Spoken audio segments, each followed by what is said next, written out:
Qari mill-ktieb ta' Nehemija. F'dak iż-żmien, Eżra l-Qassis ġib il-ktieb tal-liġi quddiem il-ġemgħa li kienet magħmula minn irġiel, nisa u oħrajn li kienu jifhmu dak li jisimgħu. U mis-seb sa nofsinhar ara minnu quddiem l-irġiel, in-nisa u dawk li kienu kapaċi jifhmu, iħares lejn il-misraħ li hemm quddiem bieb l-ilma. U l-poplu kollu kien attent jisma' l-qari tal-ktieb tal-liġi. Eżra l-iskriba kienu jieqaf fuq palk tal-injam li kienu waqfu għall-okkażjoni. Eżra fetaħ il-ktieb u raħ kulħadd jagħmel dan billi kien fil-għol il fuq mill-poplu kollu. U meta fetaħ il-ktieb, kulħadd qam bil-wieqfa. U Eżra bierek il-mulej, Alla l-kbir, u l-poplu kollu bideħ merfuqejn il fuq wieġeb. Amen, amen. U nxteħtu għarkubtejhom b'wiċċhom mal-art, jagħtu qima lil-mulej. Dawn qraw mill-ktieb tal-liġi b'mod li jinftiem, fissruh u spjegaw il-qari. Nehemija li kien il-gvernatur, Eżra il-qassis u skriba u l-Leviti li kienu qegħdin jgħallmu lill-poplu qalu lin-nies kollha dan hu jum qaddis ikkonsagrat lill-mulej Alla tagħkom. Titniktux u tibkux għax il-poplu kollu kien infexx jibki meta sama kliem il-liġi u żiedu jgħidulhom morru u kulu laħam imsemmen u jxorbu inbit ħelu u lil dak li ma ħajjewlu xejn ibagħtulu semm minn dak li għandkom. Dan hu jum qaddis għall-mulej, la ssewdux qalbkom għax il-ferħ tal-mulej il-qawwa tagħkom. Il-kliem tiegħek mulej huwa spirtu u ħajja. Il-liġi tal-mulej perfetta u tagħti l-ħajja. Ix-xhieda tal-mulej isewwa u tgħallem lil min ma jafx. Il-kliem tiegħek mulej huwa spirtu u ħajja. Il-preċetti tal-mulej dritti u jferħu l-qalb. Il-kmandament tal-mulej safi u jdawwa l-għajnejn. Il-kliem tiegħek mulej huwa spirtu u ħajja. Il-biża tal-mulej sinċier u jibqa' l dejjem. Il-ġudizzji tal-mulej sewwa u msedqa għal kollox. Il-kliem tiegħek mulej huwa spirtu u ħajja. Ħajkunu mill-qowwa quddiemek kliem fommi juħsib qalbi, mulej, blata tiegħi u feddej tiegħi.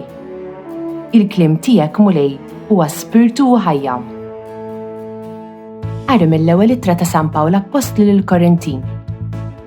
Ħuti bħalma l-ġisem hu wieħed u fih ħafna membri, u l-membri kollha tal-ġisem għad li huma ħafna jagħmlu ġisem wieħed, hekk ukoll Kristu.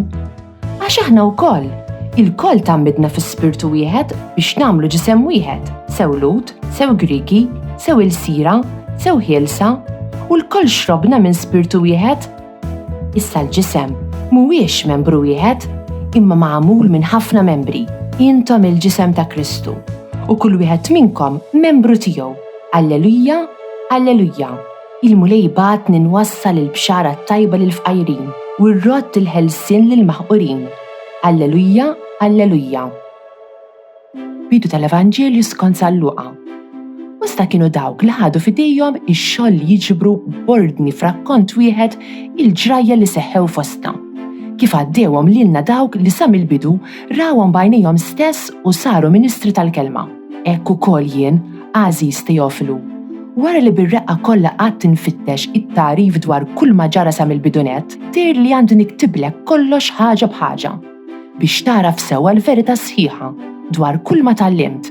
Jum wieħed, Ġesu bil-qawwa tal-Ispirtu reġa' mar il-Galilea u l-fama tiegħu xterdet ma' dawk li nħawi kollha għax hu kien jgħallem fis-sinagogi tagħhom fost it-tifħir ta' kulħadd. U ġie Nażaret fejn kien trabba, daħal fis-sinagoga tagħhom kif kien imdorri jagħmel nhar ta' Sibt u qam biex jaqra. Taw fideh il-ktieb ta' Iżajja l-profeta. Fetħu u sab fejn kien hemm miktub dan li ġej. L-Ispirtu tal-mulej fuqi għax hu ikkonsagrani. Badni nħabbar il-ħelsien lill-imjasrin. Inwassal il-bxara tajba lill-fqajrin u d-dawl mill-ġdid lill-lomja. Irrott il-ħelsien lill-maħqurin u nxandar is-sena tal-grazzja tal-mulej. Imbagħad raġa' qala il-ktieb, taħlura l-qaddej u qad bil-qiegħda. Għajnejn kulħadd fis-sinagoga kienu msammra fuqu u beda jgħidilhom: din il-kidba seħħet illum, intom u tisimgħu.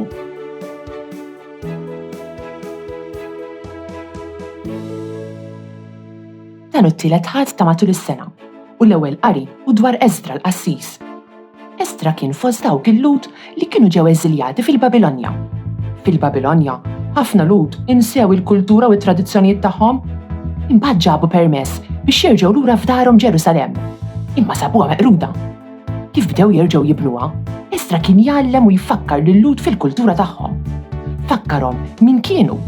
Fl-ewwel qari, Eżdra jaqra lill-poplu t-Toraħ kollu, il-liġi Ludija.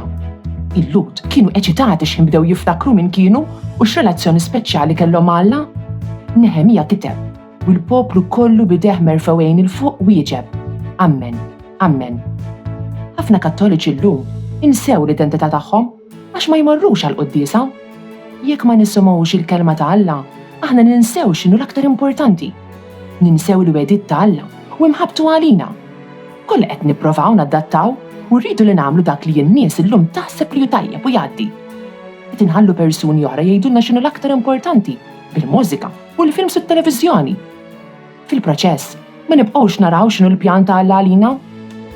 Fil-Vanġelu tal-lum, Ġesu jaqra wkoll mit-Toraħ quddiem il-ġemgħa tal-Lud u jaqra l-Ispirtu tal-Mulej fuqu għax hu ikkonsagrani. Bad ninħabbar il-ħersien lill-imjasrin, inwassal il-bxara tajba lill-fqajrin u nxander is-sena tal-grazzja tal-Mulej. Ġesu dan qed jgħidu dwaru nnifsu għax huwa Alla, dak li jħobbna u li lilu m'għandna qatt ninsew.